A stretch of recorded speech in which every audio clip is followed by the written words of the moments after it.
رجل أصيب بسحر، وده الإخوان المشاهدين، رجل أصيب بسحر وكان من أصحاب الأموال. نعم. ذهب إلى الجزائر والمغرب لفك سحره فعجز السحرة هناك، وأنتم تعرفون من سحرة الجزائر.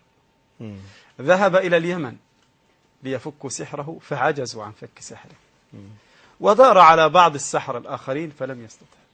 وجاء المسكين معه سحر وقال لي ذهبت كذا وكذا وكذا وكذا وكذا. بفضل الله سبحانه وتعالى تم فكه بالقرآن الكريم.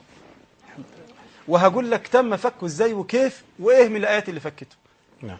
ما زدت في علاجه على آية واحدة من كتاب الله. تدرون ما هي؟ آية الكرسي.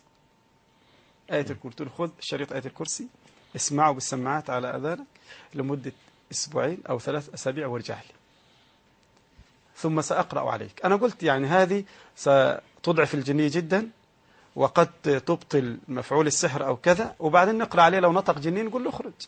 جاءني بعد هذه المدة ما أدري 3 أسابيع أو 40 يوم لا أذكر لأن هذا قديم. فجاءني الرجل وقد انتهت كل أعراض السحر من عنده وجاء ليشكرني.